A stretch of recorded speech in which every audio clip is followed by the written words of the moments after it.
Hola chicos, en este vídeo os enseñaré cómo creé mi PlayStation. Pero no es una PlayStation normal y corriente, sino la fantástica y mítica Nintendo PlayStation. Sí, has oído bien, Nintendo PlayStation. Sí, hubo una época en la que Sony y Nintendo eran amigos, pero aquello no salió nada bien. Te invito a que investigues ya que es una historia apasionante. Pero después de años la historia continúa. Y es que hace tan solo un día, se ha puesto en subasta el único prototipo original de la Nintendo PlayStation. ¿Y sabéis qué? Va a explotar el mundo. Y no es de extrañar, y es que esa videoconsola es legendaria, mítica, el santo grial de las consolas. Y por ahora tiene un precio de $350. Espera, no, ¡$350.000! Más que un puto Ferrari, ya verás cuando termine. Sí, la mía no es original, pero le he dado unos vicios, ya que como bien sabéis, los que hayan visto los vídeos anteriores, es completamente funcional. Si os digo la verdad, tengo muchas cosas en el tintero que me gustaría hacerle, y de hecho cuando le hago cositas, pues mientras puedo jugar a juegos como Donkey Kong. O también jugando a juegos como Metal Gear Solid. Chavales, este juego hay que jugarlo sí o sí, y es que es una pasada. ¿No has jugado a Metal Gear Solid? ¡Qué pasada! Estás ahí jugando tan tranquilo y de repente dices, va, pasa de largo, no me ve. ¿Eh? ¿Y estas pisadas? ¡Que las pueden ver! ¡Me cago en la puta! Lo peor es que luego te dice, tienes que usar el código que hay detrás de la caja. ¿Qué caja ni qué caja? Si esta tengo la bandeja de los compas saca para afuera. Es una copia de seguridad de un amigo. Sí. Bueno, va, no me rollo más y vamos a explicar cómo hice este proyecto. En primer lugar decidí ir a por locos, nada de 3D, impresoras 3D, ni nada. Así que necesitaba materia prima bruta. Estuve buscando laminado de ABS, pero al final me di cuenta de que no había por ningún lado, o no lo encontré. Al final decidí ir a por acrílico, que es básicamente de la familia, y si buscaba un laminado grueso y con muchas horas de trabajo, podría obtener unos resultados medianamente decentes para nuestro proyecto. Una vez que había recolectado los ingredientes que veréis abajo en la descripción, me encontré con el mayor problema. Y es que, como bien sabéis, hay solamente una en todo el mundo, y la tiene un chico en la otra parte del mundo. Está claro que sería difícil contactar con él, y si le pido 50 medidas de la consola, ¿qué mide de ancho? ¿Qué mide de alto? ¿Qué mide este ángulo? ¿Qué mide este botón? Me manda a tomar por culo, pero al final lo hice yo solo.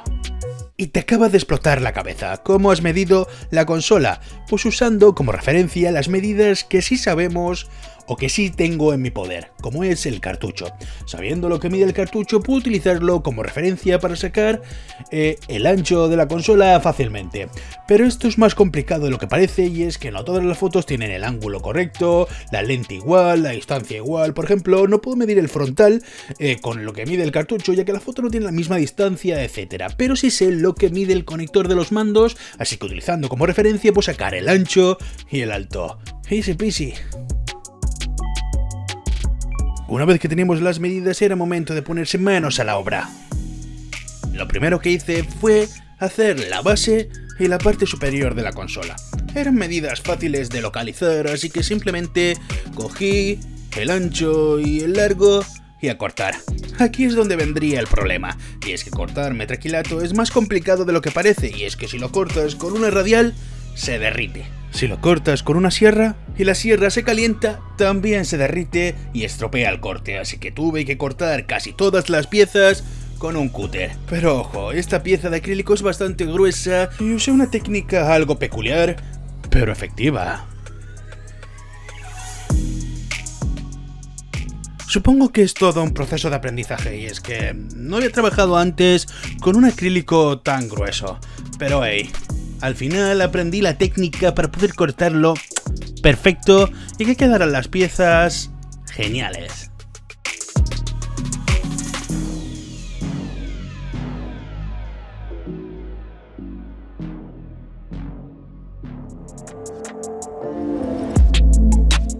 El frontal, la parte que más se ve de la consola. Es algo que hay que trabajarla muy bien, ya que, bueno, de hecho es lo más característico de esta videoconsola en concreto, así que hacerlo bien es importante. Como bien sabéis, es la primera vez que hacía una Nintendo PlayStation. Bueno, creo que nadie ha hecho una Nintendo PlayStation en el mundo. La cuestión es que yo me encontré con un gran problema, y es que a la hora de hacer cortes rectos era muy fácil hacerlo con el cúter, pero en este caso el frontal tenía curvas y vaciados. No os podéis imaginar el dolor de cabeza que eso me dio. Al final opté por la solución del corte caliente, una opción que nos permite hacer curvas, vaciar la pieza, y sí, es algo lento y tendréis que lijar como un condenado, pero los resultados son bastante buenos. Ahora se viene lo interesante. Y es que vamos a ver el hardware que usé. Como bien sabéis, la consola leía CDs, así que le puse un lector de CD. Bien, leía cartuchos, así que me tuve que ir a un lector de cartuchos de Super Nintendo, el Retro D2. Como núcleo de este proyecto usé una Late Panda Alpha. Podría haber buscado algo más económico, ya que los juegos de PlayStation y de Super Nintendo no son muy exigentes. Para los mandos usé un conversor de mando de Super Nintendo a USB, el cual modifiqué para hacerlo funcionar con los conectores originales que provienen de, como no, una Super Nintendo original. Que sí, tranquilos, no funcionaba, está comprada para reparar o desguace. Pagué 20 euros con el envío, pero era porque venía con un mando. Yo necesitaba un mando, así que salió worth it. Ya teníamos materiales, teníamos hardware y ya habíamos preparado prácticamente el frontal, así que era momento de montarlo todo.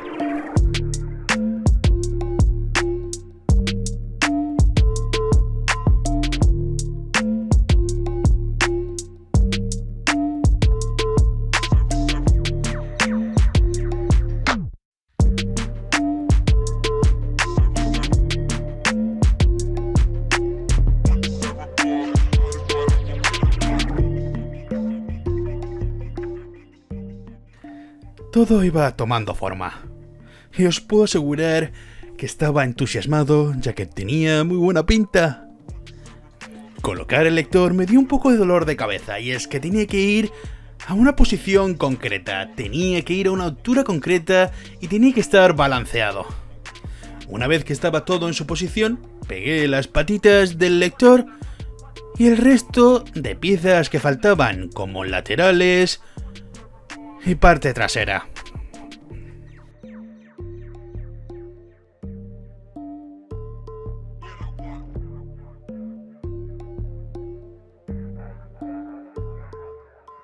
A cada rato que pasaba estaba entusiasmado, y es que acababa de montar el ordenador, acababa de montar los conectores de los mandos y el ordenador ya respiraba por la parte de abajo.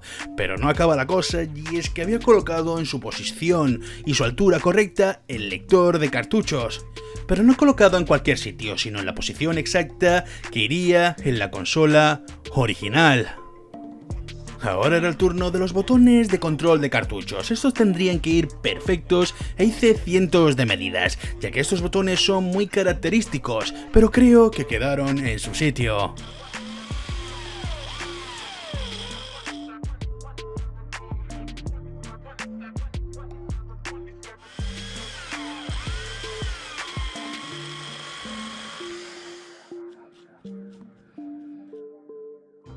Ahora era el momento de pasarlo bien, y es que bueno, era el turno de hacer plastilina. Ya tú sabes cómo va. Masilla de epoxi bicomponente. Una masilla que puedes formar y hacer lo que te imagines, que luego se solidifica y es puro metal. El resto de botones que tiene la consola lo hice con esta masilla de epoxi. Pero no solo eso, sino también para disimular la unión entre el ABS de Super Nintendo y el acrílico.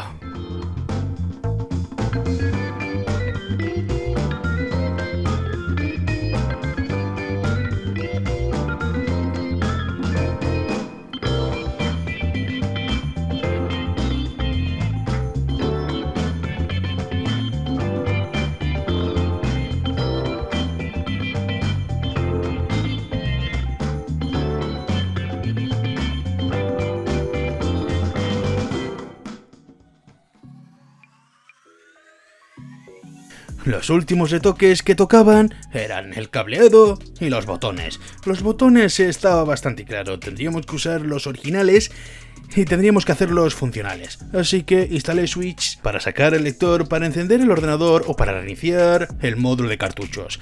Para el lector tuve que modificarlo e incluso recortarlo para que todo encajara y poder sacar la bandeja con el nuevo Switch. El cableado lo vimos en el vídeo anterior, pero es muy sencillo, y es que usemos un cable ID a USB, un conversor de $10.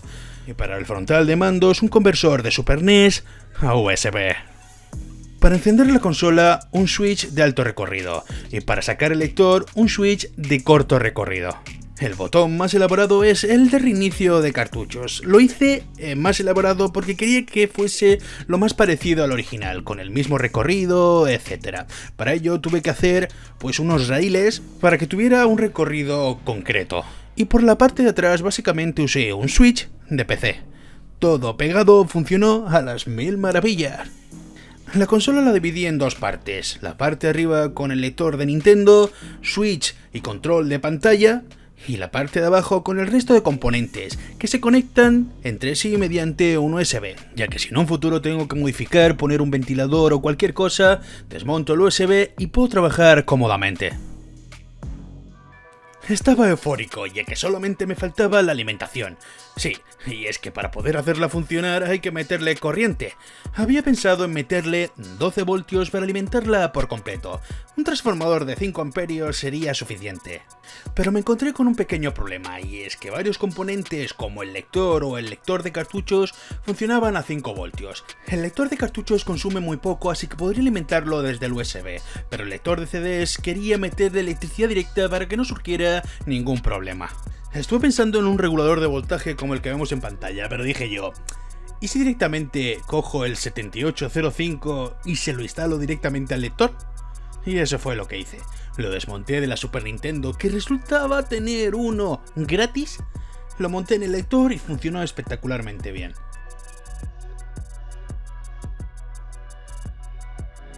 Y el resto es historia. Conectar los cables bien, conectarlo todo y sobre todo, lijar muchísimo antes de pintar. No tengo muchas imágenes de la pintura, pero básicamente fue una imprimación para plástico y luego una capa del tono que creí más acertado.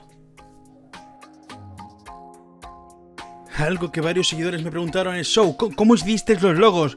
¿Cómo hiciste los logos? Pues muy fácil. Son pegatinas recortadas con plotter, es decir, recortadas con su forma. Quedan brutales y son súper baratas. Bueno, familia, esto ha sido todo. La verdad es que ha sido un proyecto increíble. He aprendido un montón, pero un montón. Y el resultado es, bajo mi punto de vista, para ser la primera y para no haberlo hecho nunca, es brutal. Os aseguro que voy a seguir haciéndole cositas, seguramente la mejore, pulo un poco el aspecto o incluso, quién sabe, haría alguna más, y es que me están comiendo ofertas. Un colega que es coleccionista y sabe que es una réplica me ha ofrecido mucho dinero. ¿Estamos locos? Que lo mismo hago alguna más, ¿eh? Y digo que hago alguna más porque no tengo intención de vender esta. Y sí, os dije que iba a publicar para ver lo que la gente o la reacción de la gente, y al final he decidido no hacer un vídeo, pero os resumo en breve, ha sido una locura, cientos de mensajes, gente de 700-800 kilómetros que decían que mañana mismo se presentaban en mi casa a por la consola, y es que muchos sabían que esta consola podría ser un tesoro. La escena de los videojuegos retro está un poco loca, gente comprando gangas y vendiendo a precio de oro. La verdad es que es un tema que daría para un vídeo y más. Pero bueno, en este canal no vamos a criticar a nadie, este canal es para compartir con todos vosotros una de las mejores experiencias de mi vida, y es que he aprendido un montón. No he ganado dinero, pero lo he pasado brutal. En fin, familia, espero que este vídeo os haya gustado. Si es así, un like se agradece. Y por último, ¿cuánto creéis que va a llegar la Nintendo PlayStation en la subasta? ¡Qué locura! Comenta y a ver si aciertas. En fin, familia, yo me quedo aquí un rato jugando al Donkey Kong. Un saludito a todos y ya sabéis dónde nos vemos en el próximo vídeo.